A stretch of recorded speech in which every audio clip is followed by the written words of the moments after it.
We kind of just, it's cool to have people talk about you and expect you to do well, and we obviously want to do the best we can, but you can't really listen to it. You just got to play well, as you know, and, just focus on getting better each day. Coach said Cody had come back some in practice. Mm-hmm. How's he looked out there, and what does he bring when he's out there?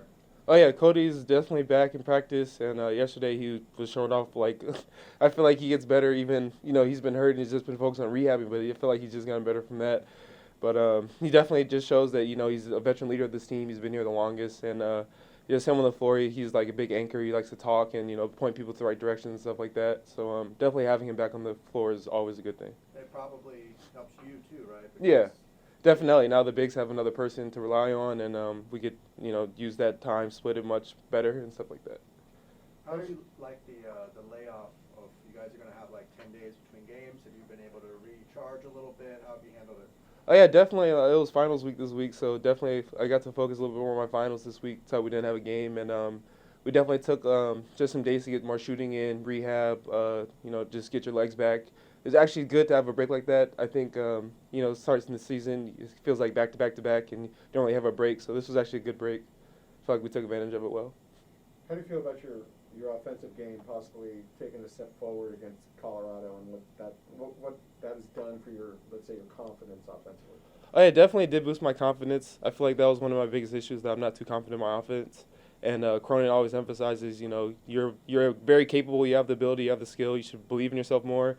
And the Colorado game was a good showing of that, and I feel like I got to show things that I normally wouldn't have shown or wouldn't have felt as confident in. And going forward, I just want to carry that into all the next games. When Cody does come back, how much is that going to help your game in terms of maybe doing a little high-low, and also the fact that most teams aren't going to have two bigs?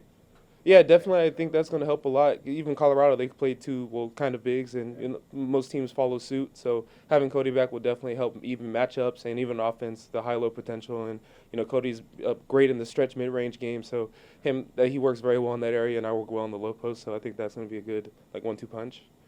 When you were at Rutgers, did you ever play at Marquette? Have you ever played there? Oh, no, we did not play at Marquette. I know it's going to be cold. We were in Wisconsin often, but I definitely have ample jackets laying around. What about the crowd? Are you guys expecting, has Coach talked to you about, a true road game against a tough crowd? Yeah, definitely. He was telling us it's going to be a sellout game, and, be prepared. It's going to be a very difficult road game, but as I've learned over all this time, every road game is difficult regardless of if it's packed or not. It's a road game. It's a hostile environment, and so you just got to bring your toughness with you. What was the toughest crowd in the Big Ten? Probably Michigan State. They had a really tough crowd. I remember back when we had fans and played there, it was really tough to play there. Yeah, right. Yeah. What have you seen from Marquette on tape? On tape, they do a lot of kind of like the flip plays where their four-man kind of just gets the ball and drives head first to the rim. They shoot a lot of guarded shots, but they make them, so you always got to keep a hand up and be aware. And as for the center position, what I focus on, their center is really athletic and a rim runner, so you got to box him out. He's going to get rebounds and stuff like that. So definitely, we all have our assignments, and we've been watching film, and I think we're going to be ready. Myles, has it been nice being closer to home?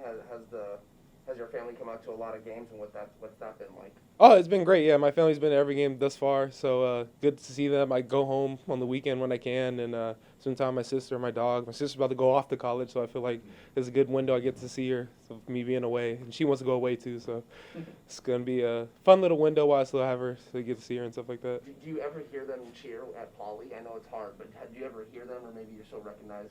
Oh, yeah, I can recognize my parents' voice and stuff like that, especially my mom, because she has I can definitely hear my mom through everyone, yeah. Did they come out to Rutgers much? Oh, yeah, they came out when they could. My mom and my dad, working and everything, their schedule would be, not as flexible, especially with the flight distance and everything. But whenever they could, they came, so. All right, thank you, Myles. Thanks, Myles. All right, thank you. Yeah, well, he's an amazing player. He's a rare player where he has a lot of size and strength, but he's extremely mobile and can move like a wing. So, and he's worked tirelessly on his shot, throughout the years. Personally, I've seen him working after practices all the time. So, just having him to space the floor, and then also on defense, being able to switch on screens. He's a huge part of our team. So, we're going to be definitely excited for him to come back soon. That's one thing that I think a lot of people haven't noticed is how much he's improved his foot speed and being able to switch. How have you seen that evolve playing with him for a few years?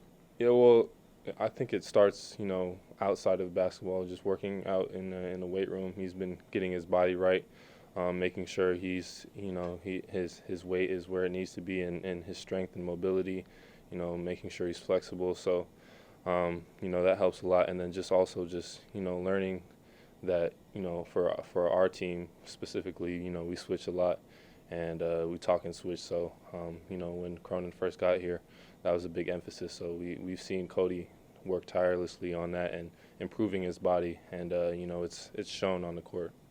And from the student-athlete standpoint, how difficult is it on you and your teammates now when you want to play and you want to practice, you want to get over your injuries, but still the classroom is up in the uppermost part of your mind now? Yeah, I mean, it's tough, but that's what we signed up for.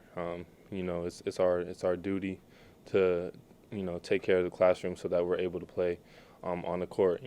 Given that it's finals week now, it's a little ramped up, and some of us are stressed out, but it's all part of it. It's just like basketball having a challenge. So we see balancing both school and basketball as a challenge, and I think a lot of us are doing a good job of taking care of our books and then being able to play on the court. How stressed are you? I'm an econ major, so it's pretty stressful, but I'm getting through it for sure. Mick was talking about how, even though the record might not show it, that you guys have missed Cody.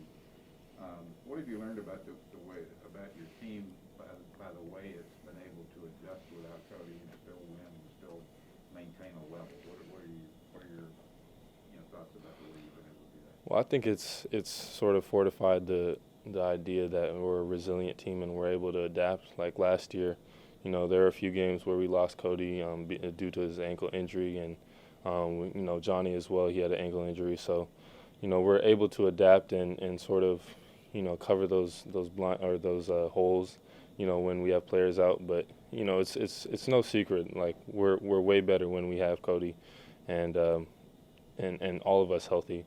So, but, as a team, we know when we lose a big player like that, we all have to step up, and that's just our identity, just, playing for one another. What have you seen from Marquette that is particularly challenging, let's say?